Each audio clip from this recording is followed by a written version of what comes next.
Today on Toy Shiz, is it a crown or a giant eyebrow? Let's talk toys. Welcome back everyone, Toy Shiz here, and I am back yet again to give you guys another fresh look, and today we are totally checking out the brand new Hasbro Marvel Legends Infinity Saga Surtur from the Thor Ragnarok film. One of pretty much the only recent movie Marvel Legends figures that I really absolutely had to have. Picked mine up at Target. These are all starting to hit stores now. On the back of the box, you get a little bio for old Surtur, whatever you want to call him. This thing is huge. When you see it on the shelf, you'll go like, that's a big box. That takes me back to the old school Marvel Legends era. So, sit back, relax, grab yourself a nice, hot, fiery cup of coffee. This is a look at the brand new The Infinity Saga Thor Ragnarok Marvel Legends Surtur. Surtur. We meet again, Surtur. You gotta give it a little Surtur, like a James Bond kind of thing. By Hasbro. And of course, here is Clancy Brown, all out of his giant packaging, and yeah, he's pretty cool. I like this figure a lot. Video's over. No, we got some extra hands for him. These are weapon-holding hands, whatever you want to put. He can hold stuff. Both hands, in fact, like paint on these. And his giant fire sword is awesome. I mean, you see it for mere seconds in the film in the beginning, and then you kind of see it. It's huge towards the end, but you know, you kind of get to see it in more detail, I guess you could say, as a toy, and it's frickin' rad, so yeah, no qualms here, that's for sure. Surtur himself is pretty dang cool. I will say this, though. I have a different idea of what he kind of looked like, or how the kind of CGI model goes in my head. I thought he was more like a skeleton dude. I wish he was a little bit more skeleton-y-ish, but if you do look at him up close, he's more of a man than a skeleton. He just kind of glows, and you can see his skull and things. But these little horns up here, they're all bendy. He's got little bendy fire effects that are glued to him every which way, so they won't snap off, break off. I love how they did the craggy lava fire skin. He looks hot. He looks like he's just gonna melt you just by looking at you. And I think for the most part, it translates well. I particularly like, he looks like he's been barbecued. He's got like little grill marks on the back. I love that.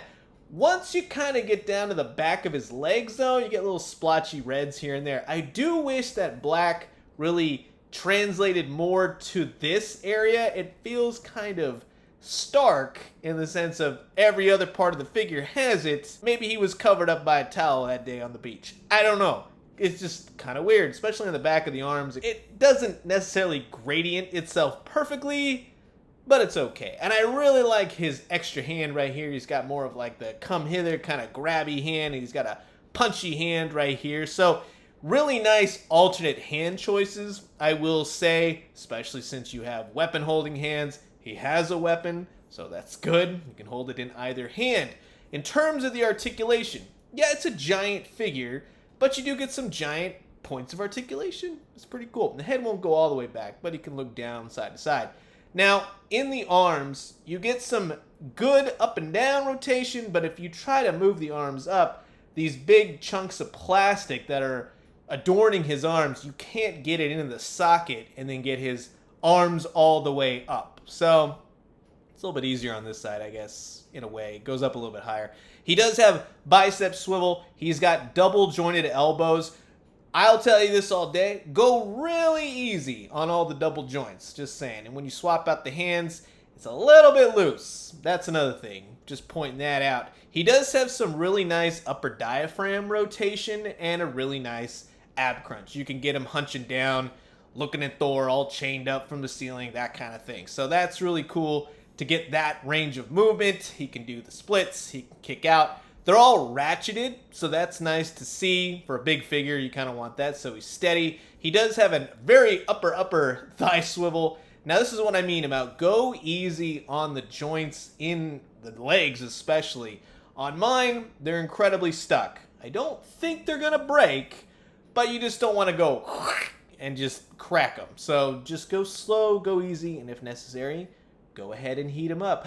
Heating up a Marvel Legends? Blasphemy right there. He's got some interesting ankle rotation, right? And then you'd think he has like a ball joint rocker kind of thing. It mostly just goes up and down. It doesn't really allow for it to go side to side. At least mine's not budging. So yeah, maybe on yours it's a different story. However, he photographs beautifully. I love the look of this guy. He is cool. And with Halloween right around the corner, yeah, he's going to make for a great display piece on your shelf. He holds the sword beautifully.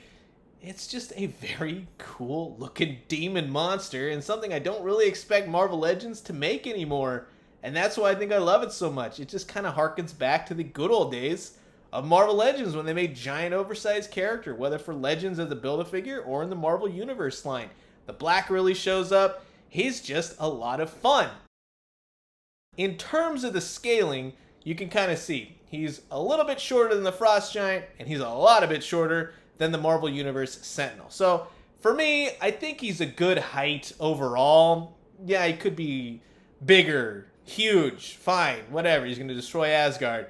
But then the price goes up, and at $53, I'll keep that. Now, the reason I bought this guy mainly, I'm a big fan of Thor Ragnarok, but I'm a bigger fan of Ghost Rider. And for Ghost Rider to fight a big demon, not that I don't think he's ever really faced him in the comics as far as I know, but that's just really cool to display. I'm just saying.